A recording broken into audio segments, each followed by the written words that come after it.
Let's talk on your Money Watch report today. An artificial intelligence startup making headlines for getting big money.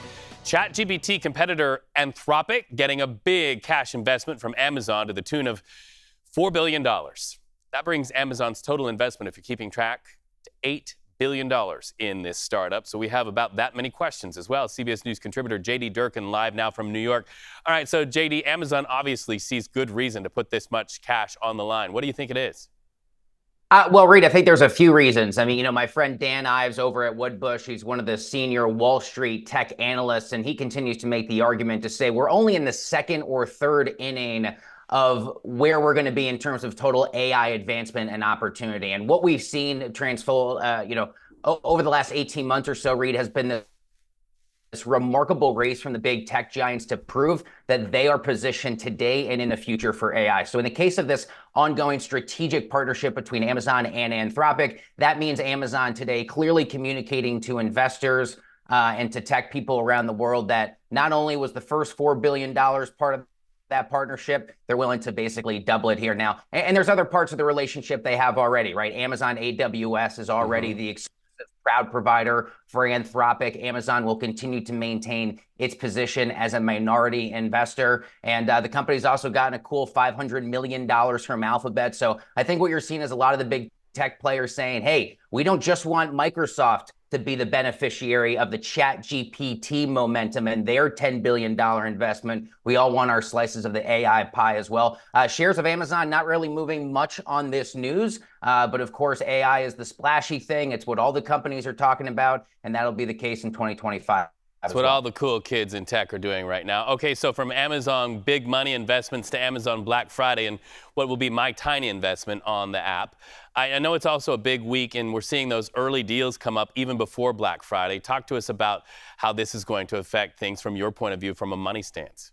Yeah, it's no longer just Black Friday. It is the week of Black Friday. If you're an Amazon Prime user, even if you're not an Amazon Prime user, Reed, this is Amazon's attempt to try and encourage people to get that holiday shopping done early. I know I'm guilty of that. I sit there a week or two before Christmas and think, I get this done when I should have. So the company now rolls out Black Friday week from November 21st to 29th across 35 different categories: electronics, toys, beauty, and fashion. But of course, they're going to try and encourage an increased uptick in membership for Amazon Prime. Of course, those are the things that get you same day or one day shipping. My friends over at Tom's Guide have a really interesting list of things you can get at a significant discount. If you're in the market for televisions, brands like LG and Sony, you'll see at a discount. Adidas, the latest Apple Watch 10 is discounted from $399 down to $329, and other household names like Crocs, Yeti, and Skechers as well. So it's a good opportunity to try and get some of that holiday shopping done, and they give you about a week to do it. All right, I just want the Roomba to clean up the dog fur at my house.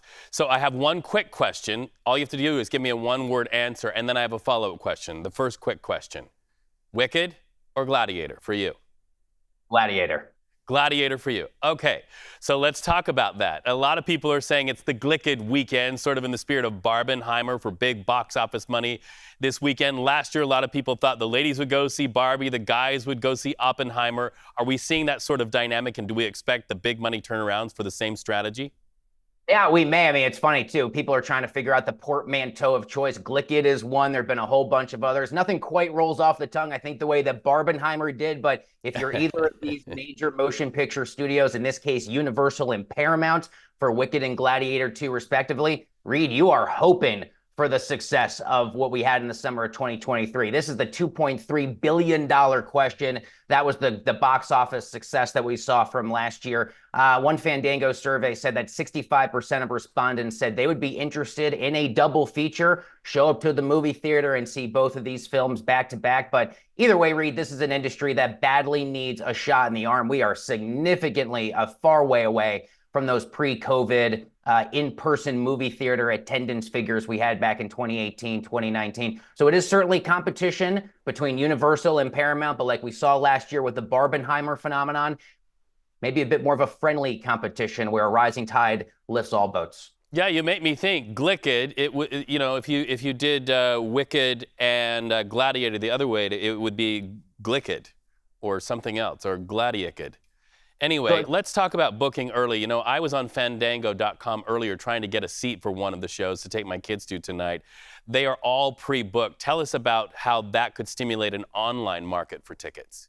Yeah, I think there's no doubt. I mean, listen, it's opening weekend. I mean, opening weekend last year for Barbie and Oppenheimer, I think was about $240 million. And that in and of itself basically exceeded every imaginable expectation. So yeah, I'm sure there'll be kind of a secondary marketplace that opens up, or, you know, unfortunately, either for your family or a lot of others, you don't get that ideal time at your local theater that you want. That kind of forces you to say, maybe we go Sunday, maybe we have to wait until next week. And then I think it'll be really interesting to see how many people do end up going to a double feature versus doing what I did last year, which was, you know, go see one movie, wait a couple weeks, and then go back to see that second one.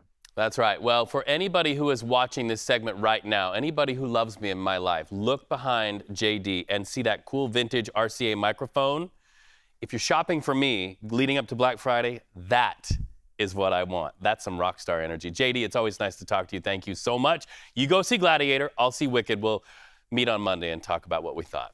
So if you're a traveler, you want to get over the river and through the woods to Grandma's house, right, for holiday travel week. But if you're a pilot, you've got that side eye on a cyclone. When we come back, travel amidst dueling headlines. You're watching CBS News 24/7 on a Friday. We thank you for that. Stay with us.